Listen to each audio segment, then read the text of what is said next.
Hi friends, வணக்கம். என்ன mushroom காமிச்சிட்ருக்கேன்னு பார்க்குறீங்களா? ஆக்சுவலாக இன்றைக்கி செய்ய போகிறது மஷ்ரூம் கிரேவி. எப்படி நம்ம வீட்லேயே ரொம்ப ஈஸியாக டக்குன்னு மஷ்ரூம் கிரேவி செய்யலான்றதை பார்க்கலாம் வீடியோவில். மஷ்ரூம் சில பேருக்கு நல்ல ப்யூர் ஒயிட்லேயே கிடச்சிரும். எனக்கு இது குட்டி மஷ்ரூம் தான் கிடச்சிது. ஸோ என்னென்னு பார்த்திங்கன்னா, அதுக்குள்ளே இருக்க கருப்பு, அதாவது மண்ணாக ஒளிஞ்சு இருக்கும். அதை நீங்கள் என்ன பண்ணுறீங்கன்னா, ஒரு தண்ணி ஊற்றி நல்லா இந்த மாதிரி சாஃப்டாக தடவி கொடுத்திங்கன்னா அந்த மண் எல்லாம் க்ளீன் ஆகிடும்.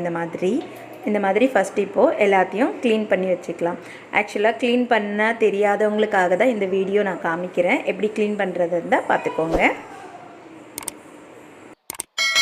இப்போ நல்லா மொத்தமாக க்ளீன் பண்ணி எடுத்து வச்சுடுவோம். நல்லா க்ளீன் பண்ண மஷ்ரூமை இப்போ நம்ம ஸ்லைஸாக கட் பண்ணிக்கோங்க. இந்த மாதிரி ஸ்லைஸில் கட் பண்ணி எடுத்து வச்சுருக்கோங்க. இதுக்கு தேவையான இன்க்ரீடியன்ஸ் என்னென்னு பார்த்தீங்கன்னா, இப்போ ஃபஸ்ட்டு 2 தக்காளி, 2 வெங்காயம், இது ரெண்டையுமே என்ன பண்ண போகிறேன்னா, கொஞ்சம் ஓரளவுக்கு பெரிய சைஸாகவே கட் பண்ணி வச்சுடுங்க. அதுக்கப்புறம் பார்த்திங்கன்னா, கூடவே ஒரு 8 பல்லு பூண்டு, 8-10 இருக்கும். ஆக்சுவலாக சின்ன பல் இருக்கிறதுனால அப்படி எடுத்திருக்கேன். அதுக்கப்புறம் 1 இன்ச்சு இஞ்சி, இது ரெண்டுத்தையுமே என்ன பண்ணணும்னா கட் பண்ணி வச்சுக்கோங்க. இப்போ இந்த மொத்த இன்க்ரீடியன்ஸுமே, இந்த வெங்காயம், தக்காளி, பூண்டு, இஞ்சி, இது எல்லாம் சேர்த்து நம்ம வதக்கி எடுக்க போகிறோம். ஸோ வதக்கிறதுக்கு ஒரு பேனில் கொஞ்சமாக எண்ணெய் விட்டுக்கோங்க. நான் ஒரு அரை ஸ்பூன் போல் தான் எண்ணெய் விட்டுக்கிறேன். பாருங்கள், அரை ஸ்பூன் தான், ரொம்ப ஒரு ஸ்பூன்லாம் இல்லை. ஏன்னா நான்ஸ்டிக்கில் தான் நான் வதக்கிறேன். ஸோ அதனால தான். இது கூட இப்போ நம்ம ஸ்பைசஸ் எல்லாத்தையுமே போட்டு வதக்கிட போகிறோம். நான் சுருள் பட்டை, இது ஆக்சுவலாக சுருள் பட்டை தான், கனமாக ஒரு பட்டை இருக்கும், அது தயவு செஞ்சு போட்டுறாதீங்க. மிக்ஸியோட பிளேடு உடஞ்சிடும். அதுக்கப்புறம் என்ன போட்டிருக்கேன்னா, கிராம்பு 4 போட்டிருக்கேன். ஸோ அதுக்கப்புறம் கிராம்பு போட்டதுக்கு அப்புறம் அடுத்து இலையை போட்டுட்டோம். இலையை போட்டதுக்கப்புறம் 2 ஏலக்காய் வாசனைக்காக போட்டிருக்கேன். ஸோ இது எல்லாம் கொஞ்சம் நல்லா லைட்டாக வதங்கட்டும். நான் சிம்மிலேயே வச்சு தான் வறுக்கிறேன். வதக்கிறேன். வதக்கிட்டதுக்கப்புறம் இஞ்சி பூண்டு எல்லாத்தையும் போட்டு நல்லா வதக்கிடுவோம். அடுத்து நறுக்குன வெங்காயம் எல்லாத்தையுமே இப்போது வதக்கி தான் எடுக்க போகிறோம். வெங்காயத்தை அடுத்தது சேர்த்து நல்லா வதக்க விடுங்க. இப்போ ஓரளவுக்கு வெங்காயம் வதங்கி வந்துடுச்சு. அடுத்ததான் நறுக்கி வச்ச தக்காளியும் சேர்த்து வதக்கிடுங்க. இந்த மசாலா எல்லாம் சேர்ந்து வதங்கிறதுக்காக இப்போ 1 ஸ்பூன் போல் உப்பு ஆட் பண்ணிக்கிறேன். இப்போ உப்பும் நல்லா சேர்ந்து எல்லாத்தையும் மிக்ஸ் பண்ணிவிட்டு நல்லா வதங்க விடுவோம். இது வதங்கின பிறகு நம்ம என்ன பண்ண போகிறோம்னா, மிக்ஸி ஜாரில் ஆற வச்சு அரைச்சிட போகிறோம். ஆக்சுவலாக திரும்பவும் சொல்கிறேன், நான் போட்டது பட்டை, சுருள் பட்டை. பட்டையிலேயே நிறைய இருக்குது. ஸோ பட்டை ரொம்ப கொஞ்சம் திக்காக இருக்கும் இல்லையா, அந்த பட்டையை தயவு செஞ்சு யூஸ் பண்ணாதீங்க. மிக்ஸியோட பிளேடு உடஞ்சிடும். நான் போட்டது சுருள் பட்டை. இப்போ அவ்வளவுதான், எல்லாம் நல்லா சூப்பராக வதங்கி எடுத்தாச்சு. இப்போ என்ன பண்ணணும், இதை ஆற வச்சு மிக்ஸி ஜாரில் ட்ரான்ஸ்ஃபர் பண்ணிக்கலாம். அவ்வளோதான், ஆறியாச்சு. மிக்ஸி ஜாரில் போட்டு இப்போ மொத்தத்தையுமே சேர்த்து நல்லா கிரேவியாக அரைச்சி எடுத்துடலாம். இந்த வதக்கி எடுத்தோம் இல்லையா, இந்த கடாயிலேயே ஒட்டியிருக்கோம் நிறைய இந்த எசன்ஸ், இந்த வெங்காயம் தக்காளியோட சாரெல்லாம்.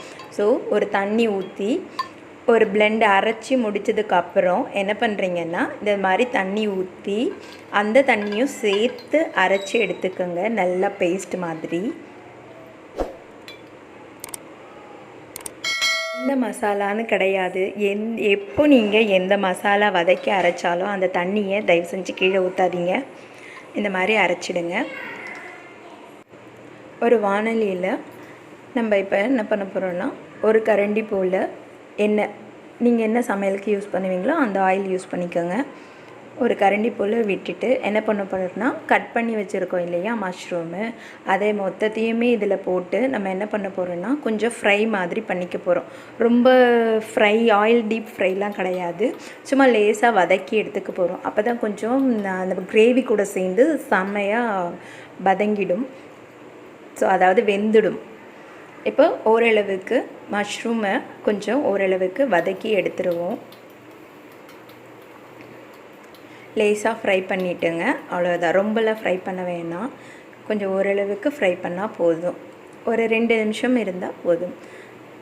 அதில் மஷ்ரூமில் இருக்க தண்ணியெல்லாம் கொஞ்சம் வெளியே வந்துடும். ஸோ அதுக்காக தான் இந்த மாதிரி ஃப்ரை பண்ணுறோம். கொஞ்சம் ஓரளவுக்கு நல்லா ஃப்ரை ஆனதுக்கப்புறம் தனியாக எடுத்து வச்சுருங்க. ஸோ அதே கடாயில் என்ன பண்ணுறீங்கன்னா கொஞ்சமாக எண்ணெய் விட்டுக்கோங்க. இப்போ நம்ம தாளிப்பு ஸ்டார்ட் பண்ண போகிறோம். ஸோ அதே கடாய் தான் யூஸ் பண்ணிக்கோங்க. வேறு அதுக்குன்னு வேஸ்ட் பண்ணாதீங்க. பாத்திரம் ரொம்ப வேஸ்ட் பண்ணால் நம்மளுக்கு தான் இதுவாகும் இல்லையா, வாஷ் பண்ணுறதுக்கு கஷ்டமாக இருக்கும். ஸோ அடுத்தது சோம்பு போட்டிருக்கேன் 1 ஸ்பூன், அதாவது என்னுடைய குட்டி ஸ்பூனில் 1 ஸ்பூன் சோம்பு, 1 ஸ்பூன் சீரகம், 1 ஸ்பூன் கடுகு.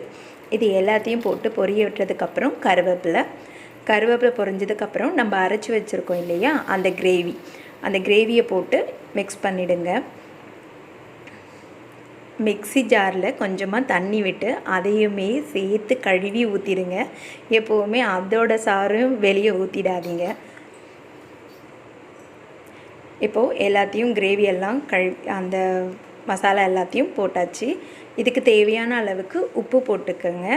அதுக்கப்புறம் நான் வெறும் மிளகாத்தூள் என்னுடைய குட்டி ஸ்பூனில் அதாவது உங்களுக்கு ஸ்பூன் பார்த்திங்கன்னா ஒரு 1/2 ஸ்பூன் போல் தான் வரும். வெறும் மிளகாத்தூள் ப்ளஸ் ஹோம்மேடு நம்ம வீட்லேயே அரைப்போம் இல்லைங்களா, அந்த மிளகாத்தூள் அது 1 ஸ்பூன் போட்டிருக்கேன். இது எல்லாமே நல்லா மிக்ஸ் பண்ணிவிடுங்க. கண்டிப்பாக இதை மூடி வைங்க, ஏன்னா இது கிரேவியை கொதிக்கும் போது தப்பன்னு தெரிச்சிரும். அதுக்காக எப்போவுமே இதை மூடி வைங்க. இது கூட என்ன கேப்சிகம்னு பார்த்திங்கன்னா என் பிள்ளைங்க சாப்பிடுவாங்க. ஸோ அதனால் கேப்சிகம் என்ன பண்ண போகிறேன்னா இது கூட ஆட் பண்ணுவேன். மஷ்ரூம் சேர்க்கும் போது இந்த கேப்சிகம்னை நான் சேர்த்துருவேன். ஸோ நான் பாதி கேப்சிகம் தான் இதில் இப்போ சேர்க்க போகிறேன். இந்த மாதிரி அப்பப்போ கொஞ்சம் திறந்து கிளறி விடுங்க. ஏன் சொல்கிறோம்னா இது பாருங்கள், இந்த மெஸ்லாம் மேலே தெரிச்சு வரும், கண்டிப்பாக தெரிக்கும். நீங்கள் இதோட மூடி போடுங்க, அப்படி இல்லைன்னா வேறு எதையாவது போடுங்க. இப்போ நம்ம மஷ்ரூம் ஆட் பண்ணிடலாம். மஷ்ரூம் ஆட் பண்ணதுக்கப்புறம் கூடவே கேப்சிகம் நறுக்கி வச்சோம் இல்லையா, அதையும் சேர்த்துக்குங்க. இது ஆப்ஷனல் தான். நான் எது செஞ்சாலும் எந்த கிரேவி செஞ்சாலும் கேப்சிகம் கொஞ்சம் போடுவேன். ஸோ அதனால் நாங்கள் கேப்சிகம் யூஸ் பண்ணுறோம். உங்கள் கிட்டே இருந்தால் போடுங்க, இல்லைனா வெறும் மஷ்ரூம்லேயே முடிச்சிடுங்க, ஒன்றும் பிரச்சனை இல்லை, சூப்பராக இருக்கும். டேஸ்ட் பண்ணி பார்த்ததில் கொஞ்சம் உப்பு கம்மியாக இருந்துச்சு. ஸோ 2வதாக நான் கொஞ்சம் உப்பு ஆட் பண்ணிட்டேன். ஸோ எப்போவுமே நீங்கள் என்ன பண்ணுறீங்கன்னா இந்த மாதிரி கிரேவியாக பண்ணும்போது தயவு செஞ்சு மூடி வச்சுடுங்க, ஏன்னா தெரிச்சு வரும். கேஸ் ஸ்டவ் ஃபுல்லாக வேஸ்ட்டாக போயிடும். மூடி இந்த மாதிரி அப்பப்போ கிளறி விட்டுகிட்டே இருங்க. இது கூடவே பக்கத்துலேயும் சப்பாத்தியை போட்டு சைடில் பரட்டிக்கிட்டே இருந்தீங்கன்னா வேலையும் மிச்சமாகிடும். ஸோ நான் அன்றைக்கி அப்படி தான் நாங்கள் செஞ்சோம். ஸோ சைடில் சப்பாத்தி வச்சு உருட்டிகிட்டே இருக்கும்போது பக்கத்தில் கிரேவியும் செஞ்சிடலாம். ரொம்ப ஈஸி. சப்பாத்தி செய்கிறதுக்கு கரெக்டான டைமில் இந்த கிரேவியும் ரெடி ஆகிடும். இப்போ பாருங்கள், ஓப்பன் பண்ணி காட்டுறேன். கிரேவி ஓரளவுக்கு சுருண்டு வந்துருச்சு. இன்னமும் கொஞ்சம் நல்லா சுருண்டு வரணும். திரும்பவும் க்ளோஸ் பண்ணிவிடுங்க. அவ்வளவுதான், செம்மையாக டேஸ்ட்டாக நல்லா சுருண்டு வந்துருச்சு. இந்த பக்குவம் தான் கரெக்டான ஸ்டேஜ். அவ்வளோதான், மஷ்ரூம் தொக்கு, அதாவது இங்கிலீஷில் மஷ்ரூம் கிரேவி ரெடி ஆகிடுச்சு. ஸோ மஷ்ரூம் வெந்திருக்கான்னு சும்மா லைட்டாக குத்தி பார்த்தேன், செம்மையாக வெந்திருந்தது. இந்த மஷ்ரூம் கிரேவிலாம் செய்கிறதுக்கு ஐயோ இந்த மசாலா போடணும் அந்த மசாலா போடணும் அப்படிலாம் ஒன்றும் தேவையில்லைங்க.